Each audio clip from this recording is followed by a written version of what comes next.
Time for your first riddle. Why do you think an Essex sergeant of militia... Haha, they said this would never work. Oh, ye of little faith. Why do you think an Essex sergeant of militia would have been better to have bit his tongue rather than bang on about the price of straw hats to a bunch of bone idle boys who are handcuffed to their hammocks?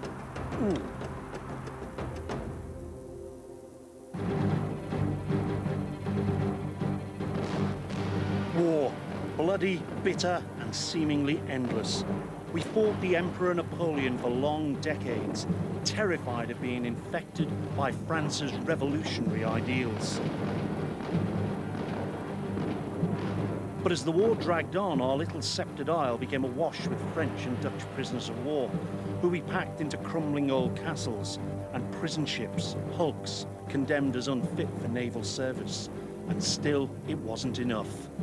They came up with the idea of the first ever purpose-built prisoner of war camp.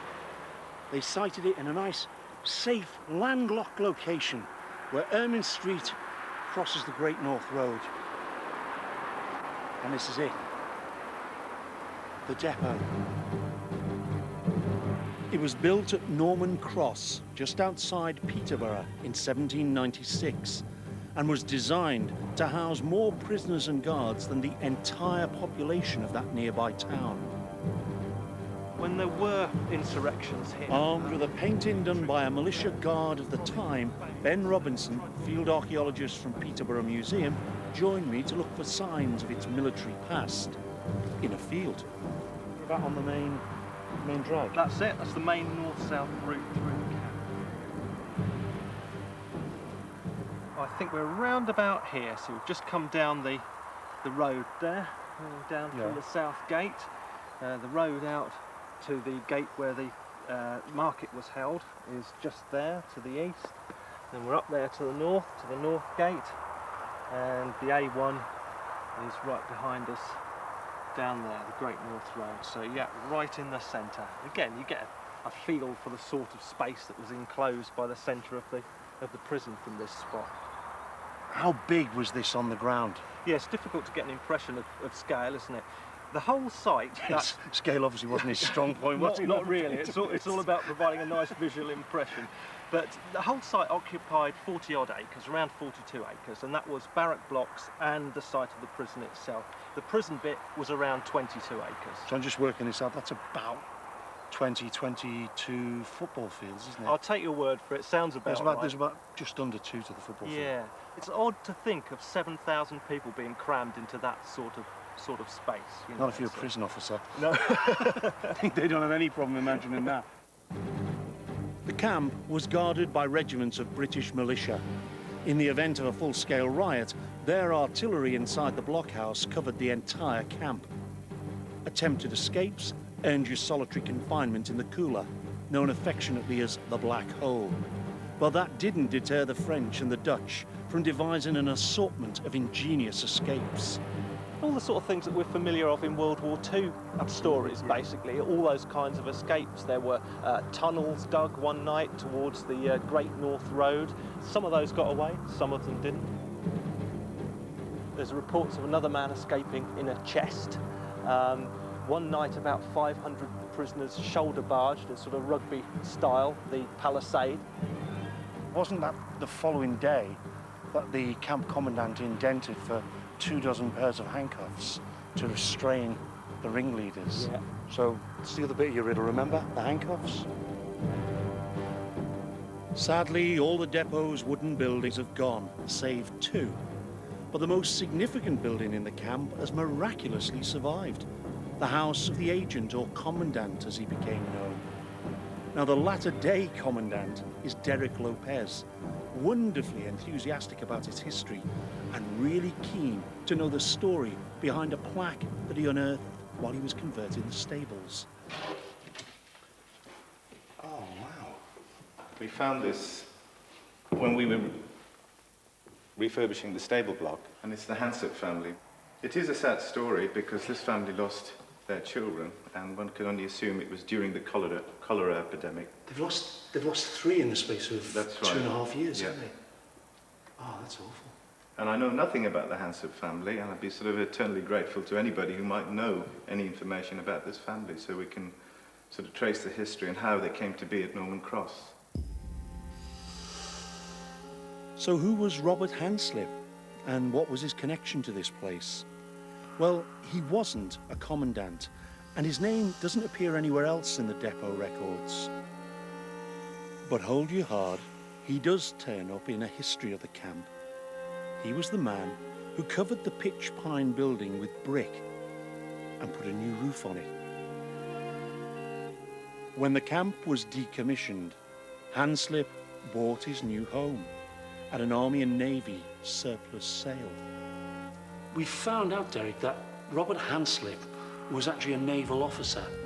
And that, to me, that tweaks the tragedy even more, because 1819, I think it's reasonable to assume he'd served through the whole of the Napoleonic War. And these great victories at sea had cost a lot of lives. So he'd gone through all the savagery of this war, come back, presumably to relax in the bosom of his family, and suddenly, over 2 years, it's all taken away from him. It's a tragic story, isn't it?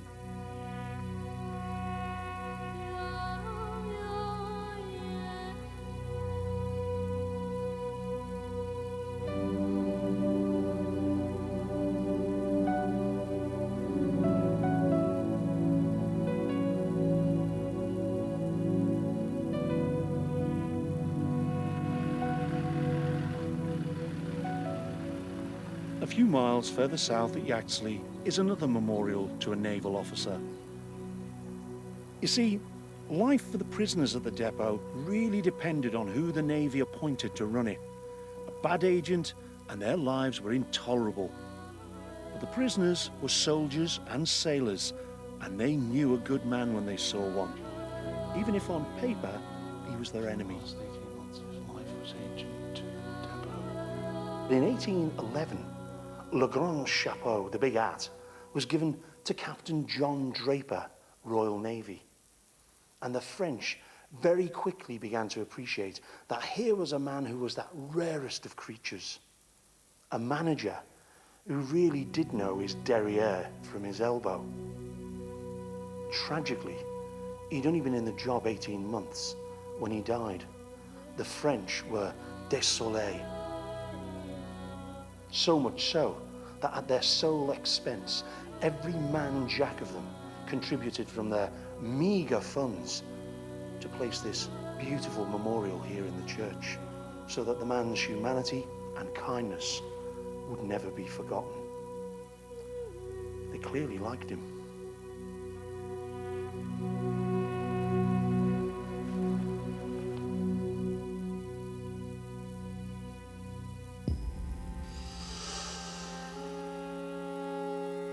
These astonishing artifacts show how some of the prisoners stayed sane through their long captivity. They carved pig and cattle bones on a primitive assembly line, the bone idol boys of our riddle. They made finely detailed model ships, jewelry boxes, even grisly guillotines complete with victims. And they sold them to civilians at their weekly market.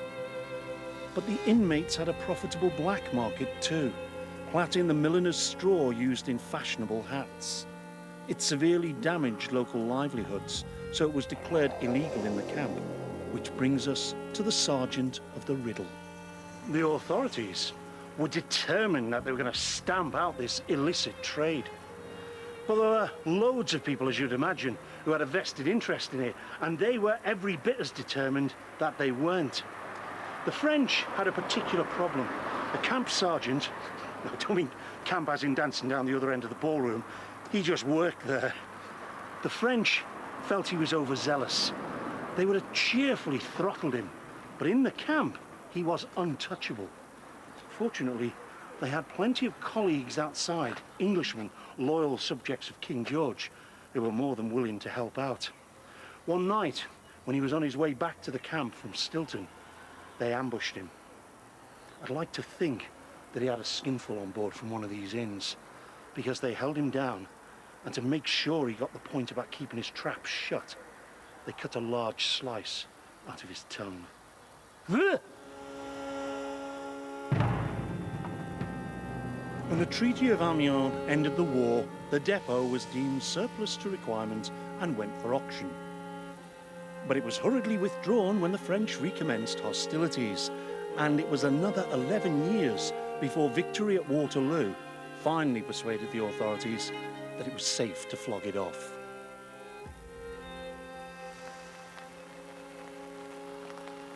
God save us. England in summer. Do you remember, in the riddle, I said about doing bird? Well, it wasn't the usual thing about prisoners being banged up in jail. It was a sneaky way of getting this bit in. The bronze eagle that sat on top of this column for nearly 100 years.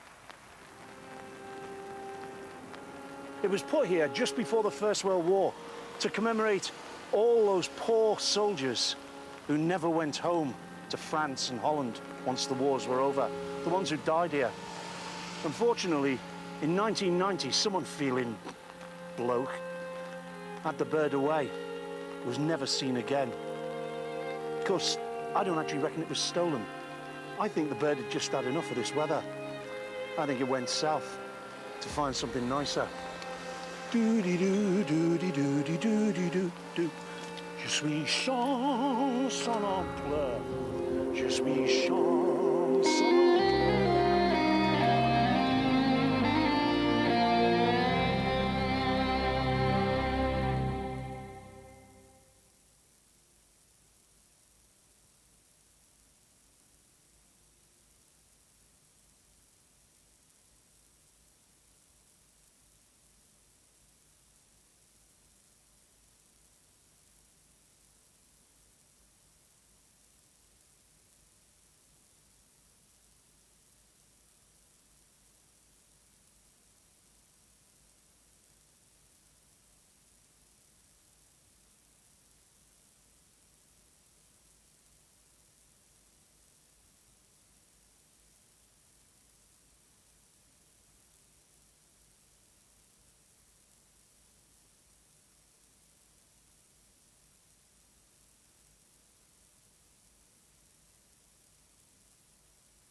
I hate that Lawrence Llewellyn Bowen, you know. I mean, any bloke who's got a head of hair and a waistline, I'm going to be a bit dodgy about, aren't I? You can understand that. But nobody, I mean nobody, should have a right to look that good in a plunk of velvet suit. I'd do anything to be able to wear a velvet suit. Except diet and exercise, of course. Anyway, while we're on the subject of sumptuous and spectacular interior decoration, what is it about Longthorpe Tower that had turned me so beastly about poor old Lawrence?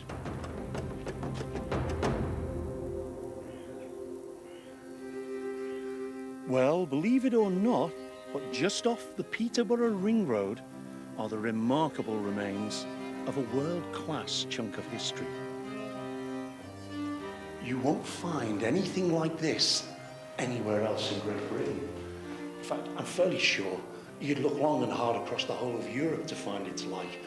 What I do know is that I came here years ago and the place was packed out with a whole load of art historians who'd come from St. Petersburg, from the Hermitage Museum, all the way from Russia, just to look at these wall paintings. Why would they do that?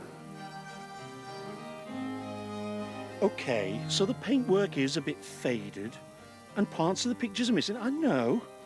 Yes, their vibrant glowing colours have been flaked away by centuries of whitewash, But look, this is really, really special. You'd normally only see this kind of stuff surviving in a church, not in somebody's home.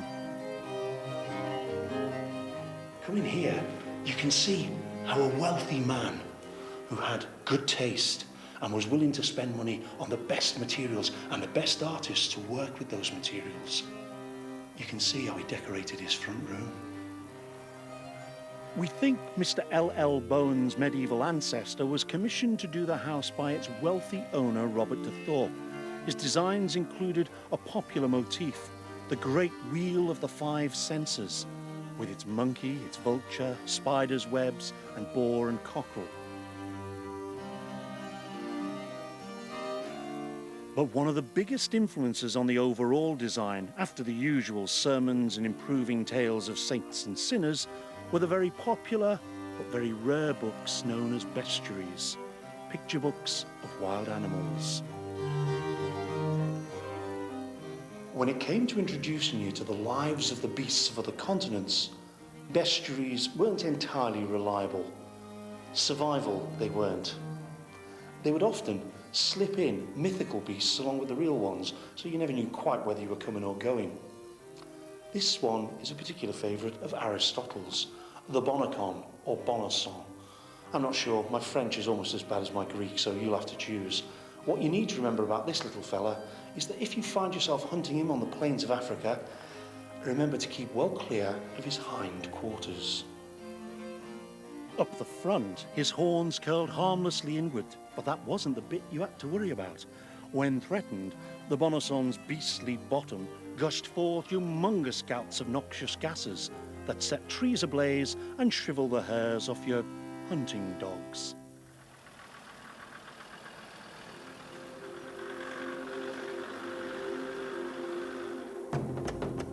Now, Gertie the goose and I have got a nice little riddle for you.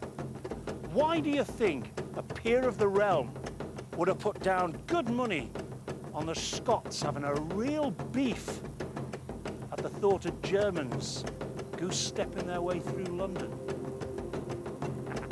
They're never going to get that one, you know.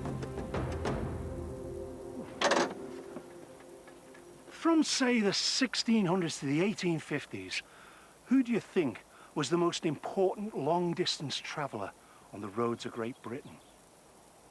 I'll give you a clue. These guys had to be licensed, okay? They had a little metal plate on their arm, and in order to get that, they had to be over 30, they had to be married, and they also had to be of good character, and ideally a householder. They also had to be reliable with animals, and they also had to be utterly trustworthy with large sums of hard cash. Have you got it yet? The answer's simple. The cattle drover. Come on, horseradish, come on, cush! Cush, cush! Come on, Yorkshire pudding, cush! Long before refrigerated trucks and trains, every year on a route that became known as the Bullock Road, an army of Scottish drovers came south, driving huge herds of Scotch beef. Cush, cush, cush. Well, that's one bit of your riddle answered.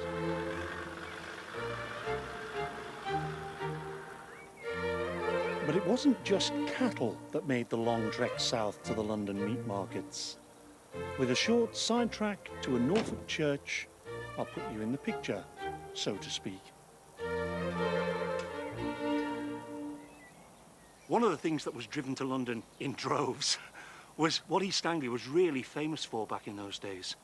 It's geese and it's turkeys. And here, in the churchyard of Ashby St Mary in Norfolk, you've got a wonderful and very rare memento of those events. The grave of Anne and George Basie, the breeder of fine, plump Norfolk turkeys and beautifully well-fattened Norfolk geese. And together, they drove them to the Michaelmas Fair in London. Thinking aloud, I innocently wondered how difficult it was to drive geese and turkeys on foot. I should have known better, really. Things like that come back to haunt me. Here's another every expense spared reconstruction, aided and abetted by 2 Peters and a non-equity gaggle of geese. Some of these flocks were anything up to 2,000 birds. Yeah. I mean, how really difficult would that be to keep them together? The thing about it is they all would more or less stay together unless one of them decided to take to his wings and say goodbye. Really? Then that would really upset the geese.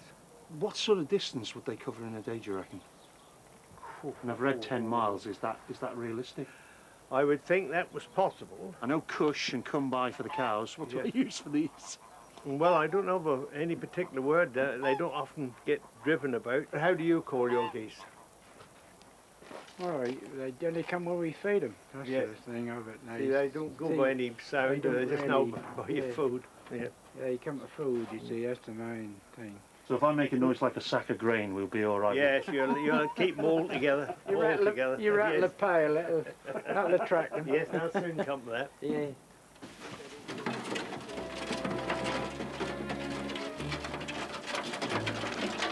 Let's take these geese to Smithfield.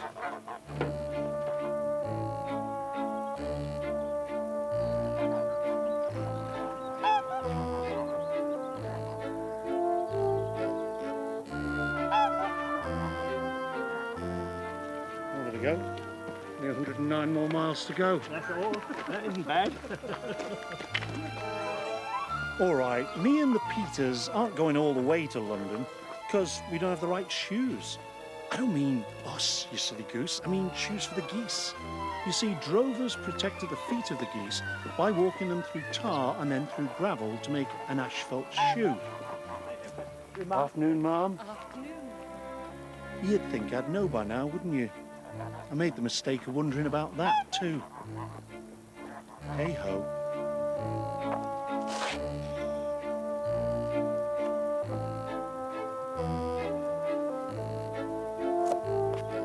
Oh well, at least I won't have to spell out the goose-stepping bit of the riddle. But why were they Germans goose-stepping through London? Easy. Our geese drovers were from Norfolk, descendants of the Anglo-Saxons, Germans. It's a good fire, isn't it? Ideal. Which just leaves us the last bit of the riddle, the gambling Earl. A chap called Lord Orford. This would be about 1740. Big betting man. Put loads of money on you know, raindrops down window panes, all that sort of stuff. Quite. Him and the Marquis of Queensberry, you know, the guy who, well, the boxing rules, his grandfather, I think. Anyway, the pair of them had a bet. Now, this was for 100 guineas, if I remember rightly. It's a lot of money in those days. And this bet was that a flock of geese could get to London faster than a flock of turkeys. Well, Orford had the money on the geese, and of course he actually won by something in the region of 2 days. Really? Yeah, and they reckon it was because every night the turkeys would roost, and it took them longer to get them moving in the morning, Quite, yes, yes. so they lost that time. Mm. So there you are, good bit of information. If anyone ever comes up to you in a pub and says, I'll tell you what, I'll have a bet with you on geese and turkeys going to London. The safe money's on the geese. The safe way.